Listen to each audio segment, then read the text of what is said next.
Afternoon, guys. Shabbat Shalom. A few hours from sundown. Happy Friday. We're here for our weekend reflection message. We are pulling from the Radiant Sun Oracle and which one is this? The Dreaming Way Tarot. All right, so from the Radiant Sun Oracle, we've got the Sun in Gemini, which is versatility. We have Saturn in Taurus, which is ostentation. And we have Mars in Sagittarius, which is domination.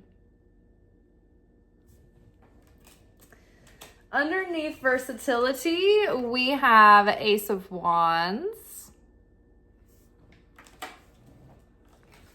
Underneath ostentation, we have Two of Swords.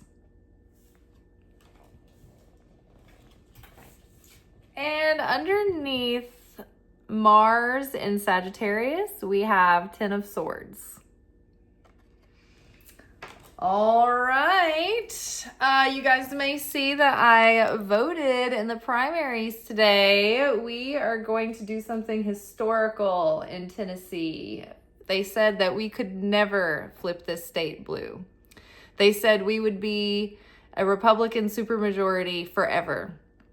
And I don't believe them, and I never have. And they also said that we would never get legal weed in Tennessee, legal cannabis in Tennessee. And recently, we did have legal hemp, and like cannabis as far as like the regulatory percentages still classifying it as hemp.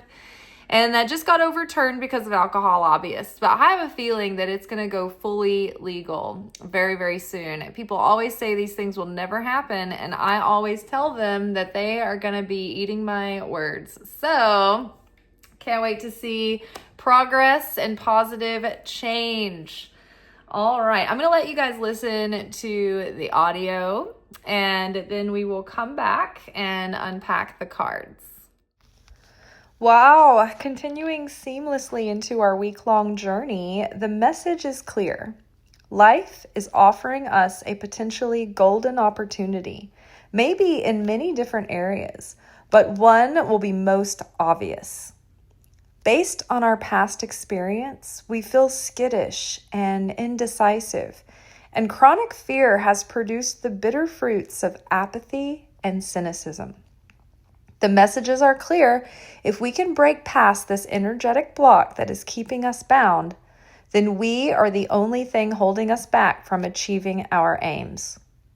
The keys will be consistency, discipline, and strategy, combined with creativity and intuition. We will more than likely be utilizing every skill in our wheelhouse. If we become obsessed with self-gain, validation, or comparison, then that will be our very undoing. However, if we focus on sharing, serving, integrity, authenticity, growing to be our personal best for the light of the Creator, then anything is possible. All right, you guys. So we have, for starters, the Sun in Gemini, which is versatility, paired with Ace of Wands. So I'm feeling very strong that a lot of the astrological weather recently has encouraged us to notice an opportunity that that's presenting itself for us, that it might be leading us into the next phase of our journey and into like an up-leveling. And I think that we are kind of reluctant or nervous to follow this lead, this idea, this opportunity, because we are being held back by the fears that we've developed based on our past experiences. So maybe you tried things before and they didn't work out and they didn't pan out. Maybe you have taken the chance, put yourself out there, worked to build something that didn't work out. And so you're basing this next experience on what you feel is learned wisdom, but that has become actually cynical and has closed you off to this this belief or this optimism that can open a door for growth that might have a lot of potential. So yes, we do become more savvy over time, but we also become a little bit more cynical and closed off and shut down over time too. So the key is to balance wisdom with optimism. The fool card is always on this like great path, and he's walking in high places and he's walking on the edge, but he's unencumbered by a bunch of baggage, that doesn't like hold him down, or she.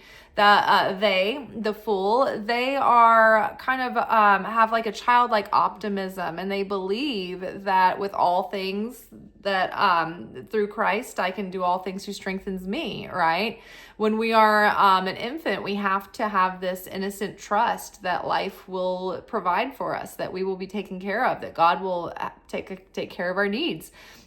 So too as adults. And so when we get, like caught up in all the fears of our memories, we don't let that build like this positive sort of thick skin, which makes us,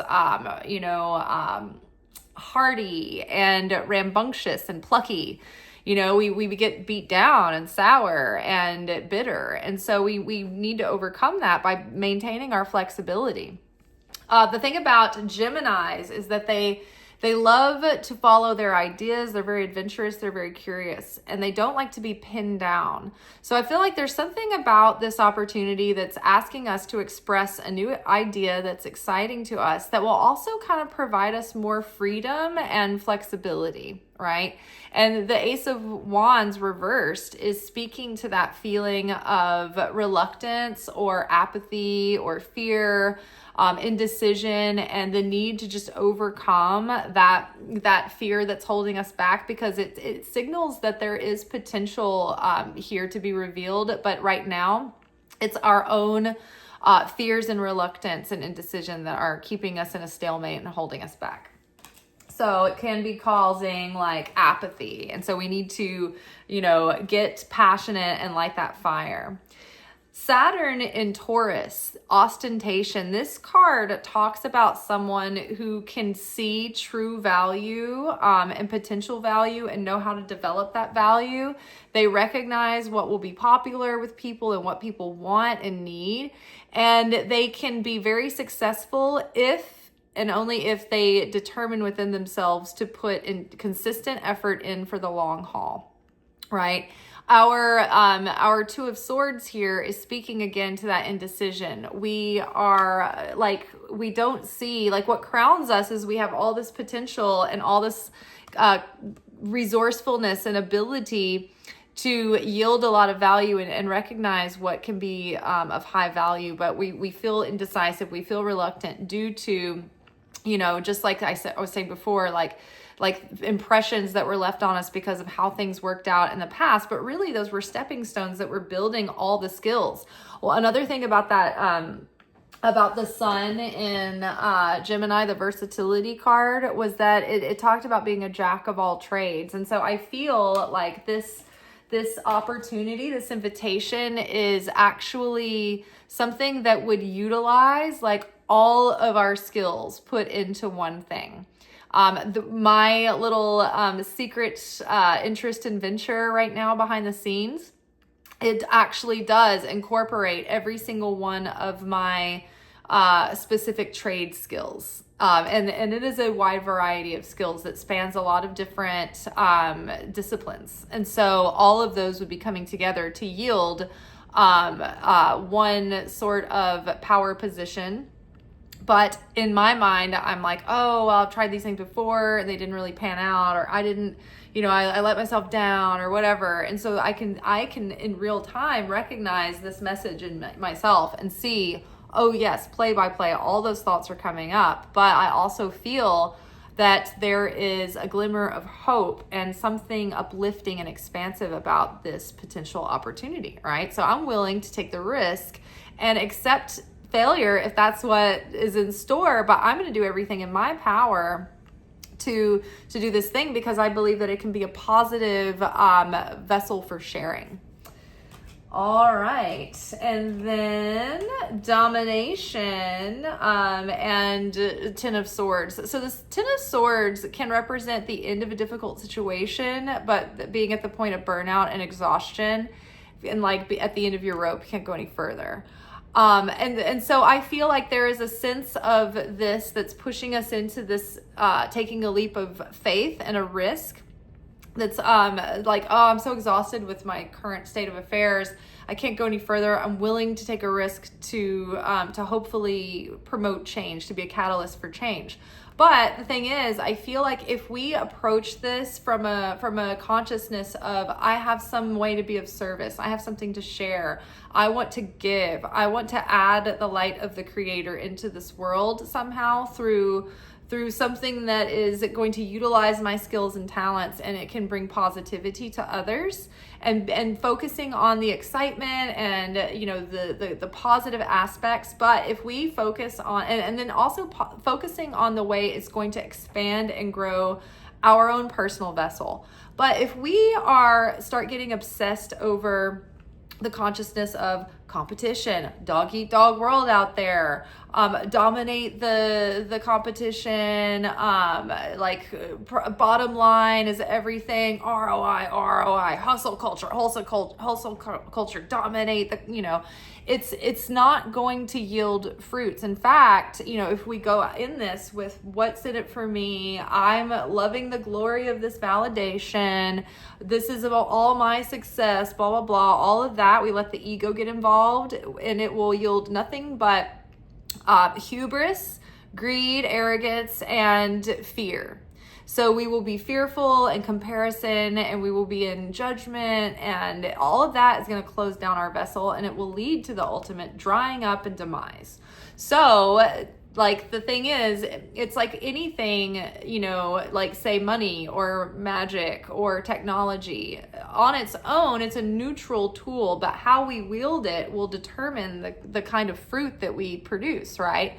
So if we are coming from a consciousness, a seed level of love, of creation, of unconditional sharing, of being excited about putting an effort in and being appreciative of seeing the value in this opportunity versus, I don't know how I got to get in there, I've got to dominate the competition, I'm going to compare myself to everyone else, I want validation, I want this to be making me feel, all big and successful and all this stuff, and I'm going to make so much money, and this is going to make me so impressive to this person and that, and finally I'll get their approval. It's just going to lead to our ultimate demise. That's going to shrink the vessel. So the universe is not going to promote anything to you that's going to shrink your vessel and damage your consciousness and not expand your soul. And so when we have an easy win and something comes easy and unearned, that's usually a distraction to keep you away from expanding your soul,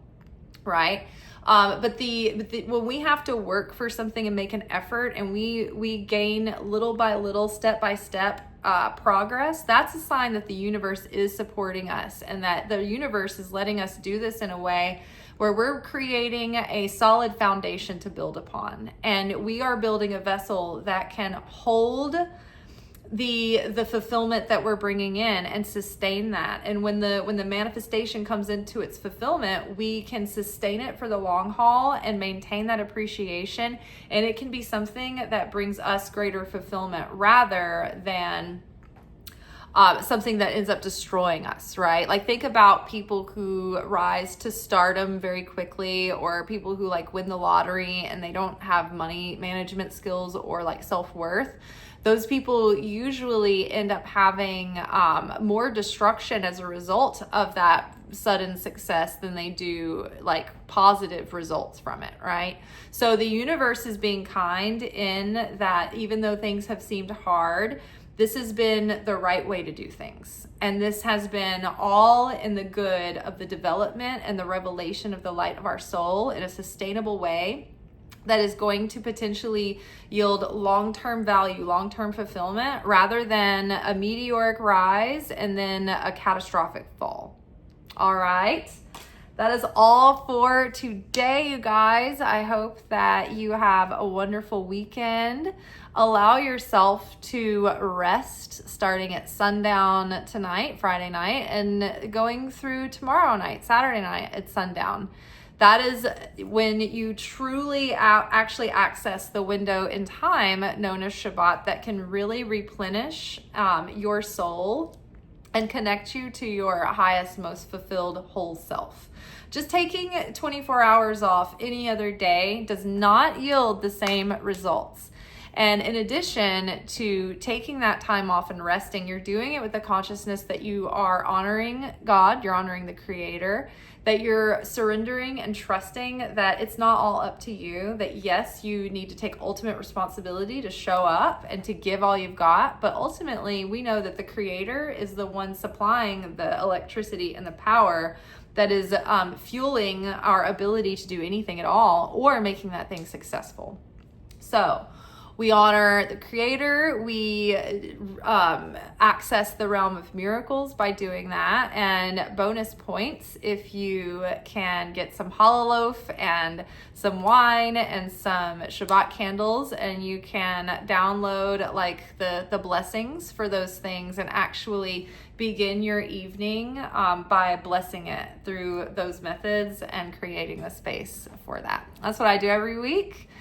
There's more I could do. I could stream through the Kabbalah Center, and I could maybe go to a local place, but that and like doing it from home and like streaming my Kabbalah classes and things, that's what I do every Friday. And Saturday morning I'll listen to the Rav from my Kabbalah Center, his consciousness connection for Shabbat, and that has made all the difference in my life, to be quite honest. It has yielded so much positivity and so much regeneration and rejuvenation for the week ahead for me. So you guys just start trying it out. Try to start participating in these windows of time in small ways, and that plants a seed that grows from there. All right, y'all. Much love, blessings, and peace to you. Ciao.